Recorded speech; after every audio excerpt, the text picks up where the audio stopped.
Hi, welcome to the Hear Her Hands knitting podcast. My name is Jennifer, and I am a deaf knitter, crocheter, sewist, and quilter located in Baltimore City. This is episode 2 of my brand new knitting podcast.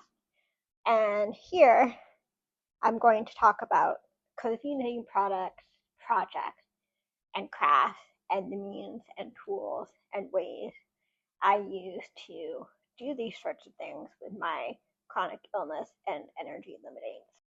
So first off, I'm kind of a slow knitter, and I don't think even on my best days I'll ever be able to keep up with all of these super fast knitting podcasts, in spite of the fact that I'm a disabled person who doesn't work in the community and is very fortunate to stay home and be supported by my partner. I was going to talk about some of the things that I've knitted and the things I've learned, because I've been knitting since 2022, and that was when I was brand new to it. And honestly, like the first 6 months or something, I started by just knitting corner to corner baby blankets. So this was my first foray into any kind of garment knitting. So I don't know what inspired me, but my first ever attempt at a garment was a cable knitted headband. And unfortunately, this one did not cover my ears. It was a very simple, it was like a 4x4 with 4 and then crossed every 6 stitches or something.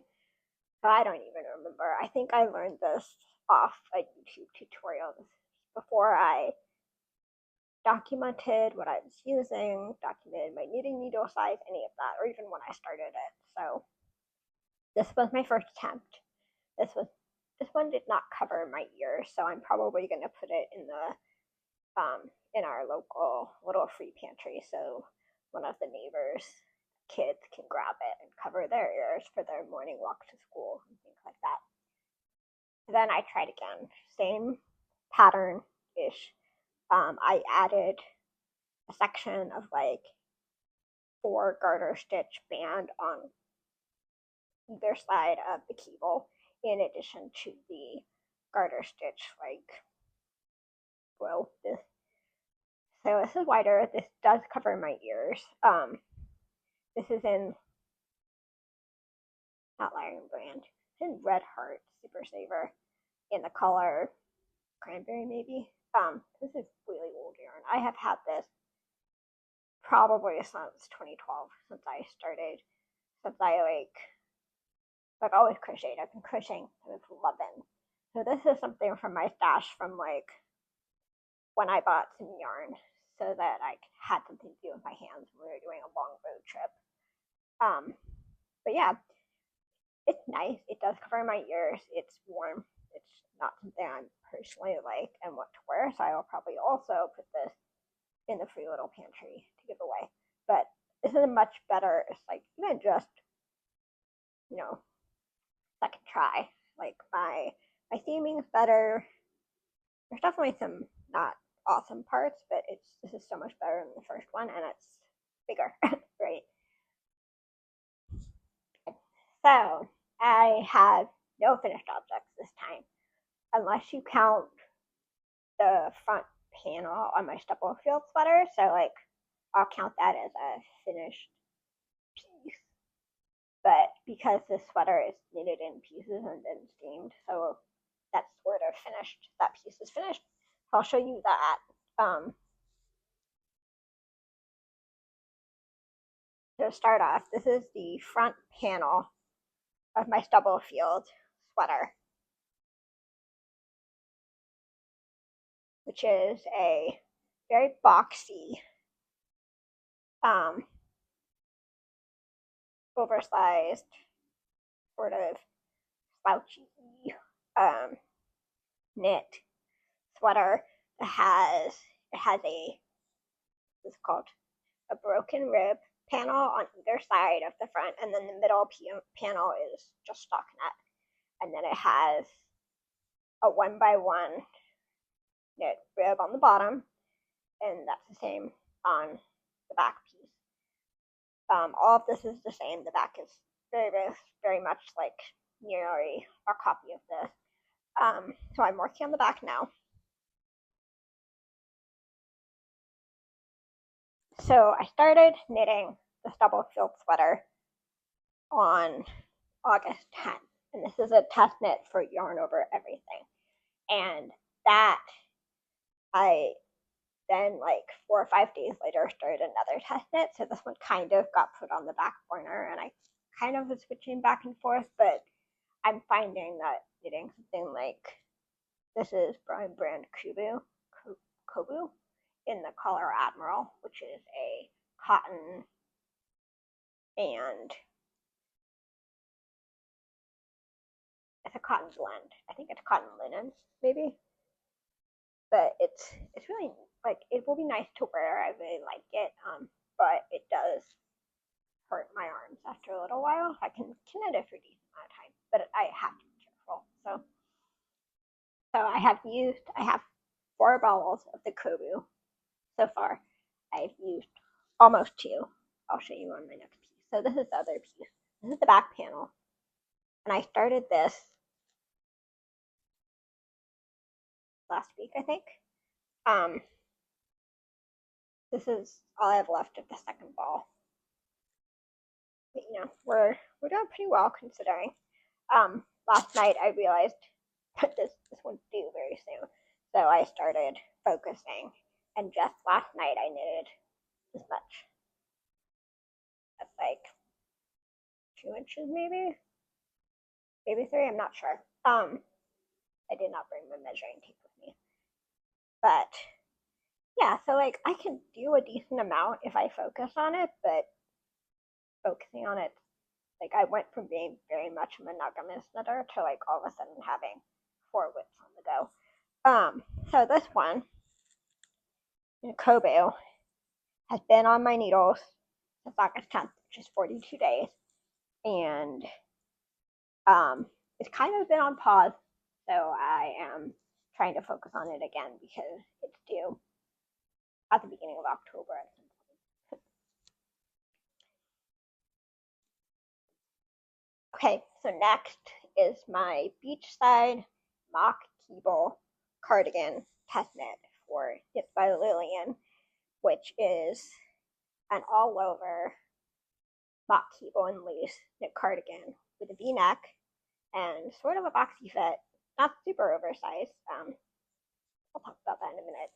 But this one, I finished the body, finished both sleeves.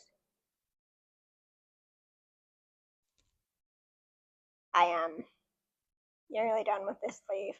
Trying to decide if I should do the button band before I bind off the sleeves, because I'm kind of afraid that I might end up with them being too short. So I'm going to do the ribbing on the right sleeve next, and then I think I might pick up the button band. So we'll see. So this mock cable cardigan is knitted in Patons classic wool worsted in the color Seafoam, which I think is a good color for me. It's really pretty. Also, this is the first all wool project I've ever knit with, and I believe it's the first all wool worsted I've ever knit with, and I'm really enjoying it. I'm finding it's, of all the things I've knitted so far, it's the easiest on my hands. Like I can knit on this for like all day long. And also I'm a weirdo who loves lace, and I love cable, so I'm really enjoying this. This one I'm knitting in a size 2. It is on a size 10 for a 6mm needle, which is nice because it's slightly bigger than, I have several other things on a 4mm needle right now.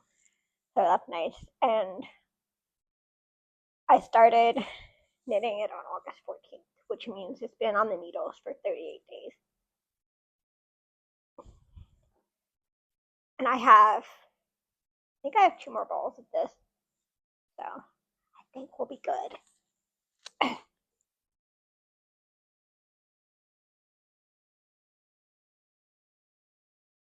So after focusing mostly on that cardigan for a month, I joined the Salty Days Knit Along by Morgan Unraveled and Haley Space.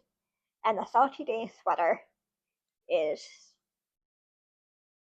it's an all-over lace and cable sweater pattern by Katova Kika or Veronica Lindberg. It's a really beautiful cable lace charted pattern. It looks like kind of like if you were to take salt flakes and look at them up close on a microscope, and it was inspired by the salt flats in Portugal. So this one, I was really excited to join this test, partially because of this pattern, because I've been wanting to knit this, but also partially because right around that time, Knit California finished her Ingrid sweater, which is similar color, just like a very grayish purple color. I don't remember the yarn, but when she finished that, I was like, ooh, because I am also a sophomorer, and I also got my color analysis done by Created Colorful, and so a lot of the same colors look good on me. I don't know if we have the same like best colors, but I don't have anything in this color, and I was very excited to knit something up in that like dusty purpley yarn. So I bought this is Lion Brand Superwash Merino in the color Quail, which never knitted with Superwash, so another new thing for me. And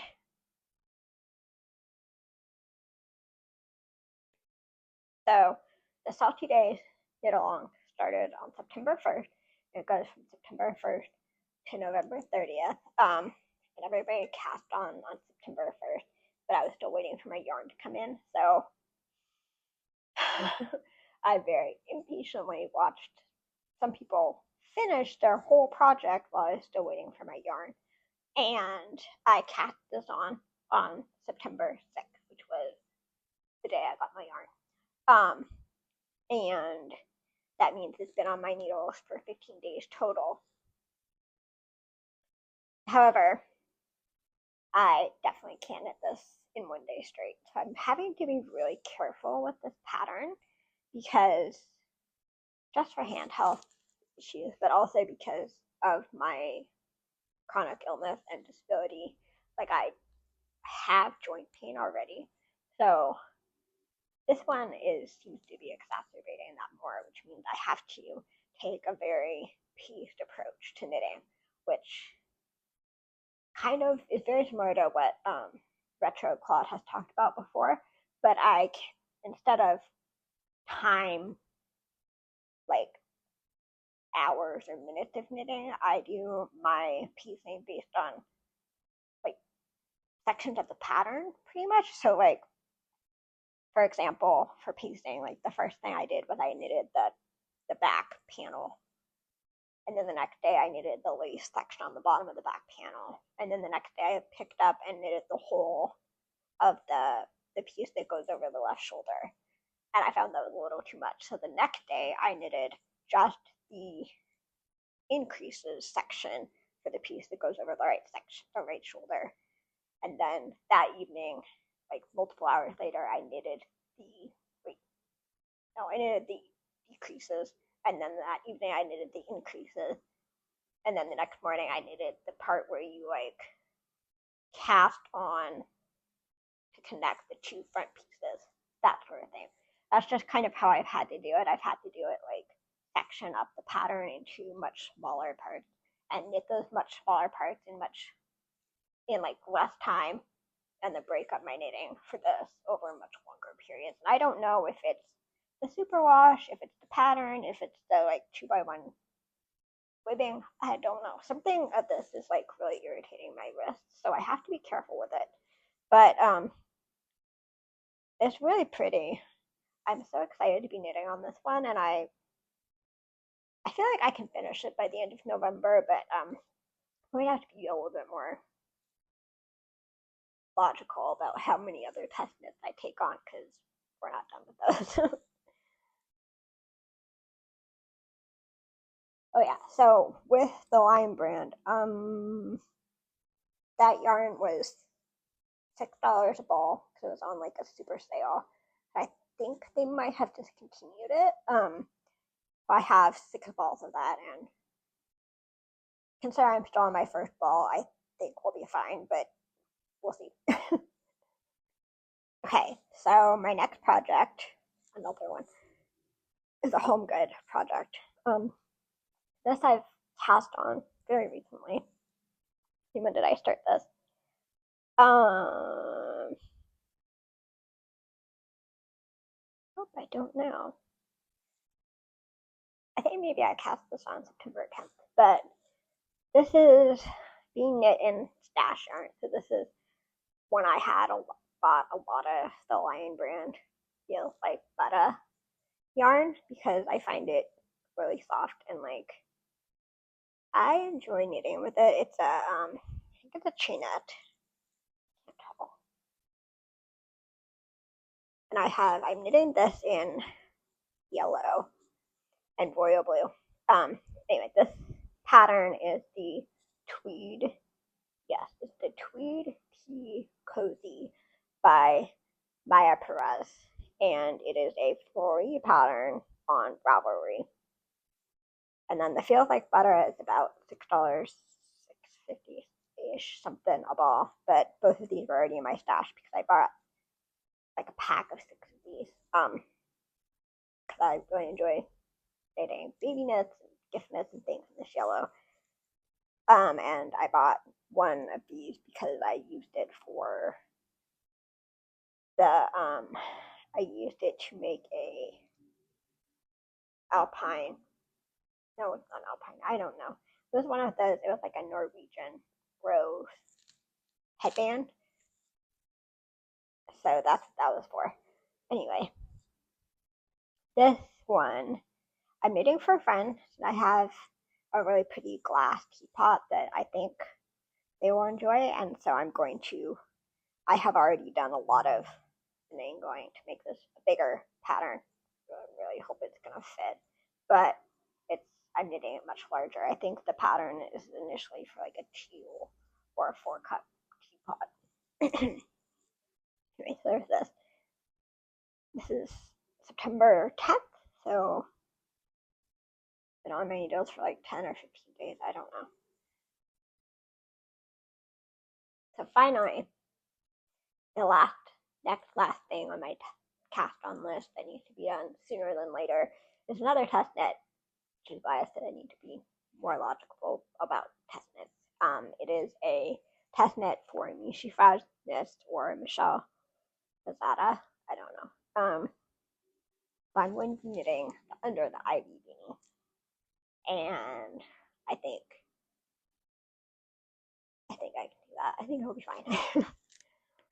So under the ivy beanie for Mishi Fajnist, what drew me to this pattern is her inspiration for the cowl and the beanie was a passage from The Secret Garden.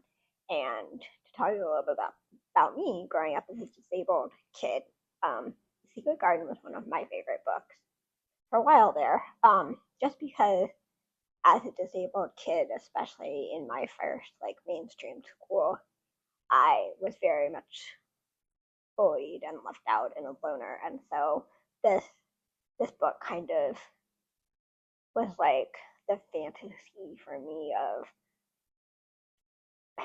I don't know of like how of being a disabled kid who's befriended by somebody. Anyway, back then it was one of my favorites in the like disabled kid makes friends or make friends with different people tropes. And I don't think I could read it now because I even remember back then when I was not as aware of disability justice or even aware of my own rights, because mean, honestly, like, my rights were so new of a thing at that point. Like, the ADA had only just been passed when I was in school, and, you know, they'd only just started any kind of push for inclusion in the classroom and inclusion and education of disabled kids. So it was very new to me, but also even back then I spent all my life fighting for things like I have a chronic illness, so I need a water bottle in the classroom, and I had to fight for that, and it was a real fight with my teachers. So there's that. So this book, even then, like, it was good, and it made me angry at points back then when I didn't know much. So I don't think I could read it again now. But maybe it holds up. I don't know. Let me know. So that said, let's talk about the beanie and the yarn I have to pick from it for this pattern. So let's start with, we're going to hold up all the yarn.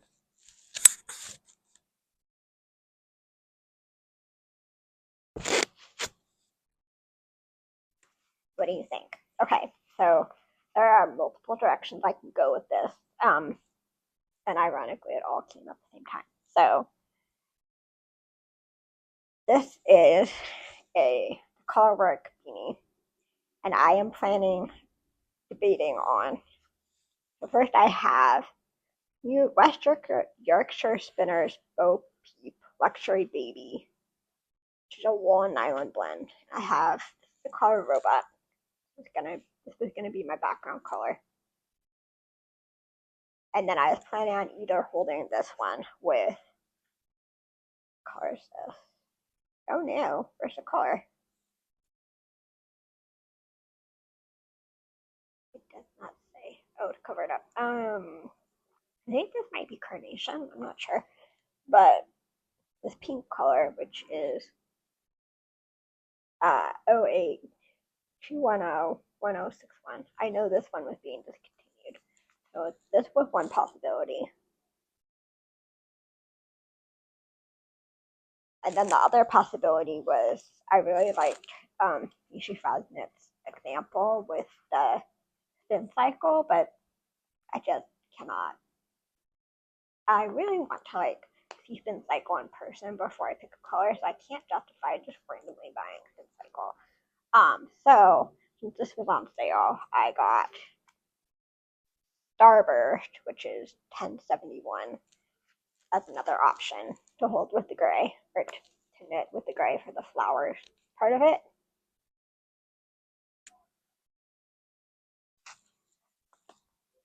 Then the other option that I got first, and like was afraid it wasn't gonna come soon enough, which is why I bought this one, was this is Lion Brand Baby Alpaca in the color charcoal for the background. Apparently, I think we have a gray theme going here, guys. And like charcoal is one of my best colors, like steel, really dark gray. So this, and I was going to use this. I think it's lavender. Hold on, lilac. This is lilac, so I was going to use this for the flowers. Also, Lion Brand Baby Alpaca. I find alpaca just so soft. I really like it. So these are my options. I'm going to put a little. I think I'll put a poll, and you can tell me what you like best for that. And I'll put a picture of the hat pattern. Yeah. So that is all of my knitting for today. But the other thing I've talked about that I'm going to show you now, so that I actually finish it, is I am making what is this called? The DIY cosmetics bag. This. And I'll put up a picture of the other one I have that I finished. But this is in leftover dot denim that I have that I'm gonna knit, that I'm making for a friend, and I have the same for the lining, and then I have the zipper, which I've already put the tabs on it. It's really not that much. I don't have that much left to do. I just really need to sit down and sew it up. So this is DIY cosmetics case. Please keep me accountable for finishing this. Alright, so that is all. Is that all? Yep, that is all I have for you today. And also, I don't remember the pattern. I'll put the pattern down below, but I am wearing my first sewn item in this new house, which is a cardigan in, I think it's a light sage polarfree, and it's kind of a everyday like house coat that I wear all the time. So this one I'll put the pattern for this one in the description below if you're interested. But yeah, I love this. It's just so cozy, especially now that it's almost ready to be fall. Okay, well, I completely spaced the part where I sign off. So the lighting's a little different. Sun's starting to go down. But yeah, so you want to check out the projects I'm working on. You can come check me out on Ravelry. I'm also under HearHerHands there and on Instagram. The other thing is,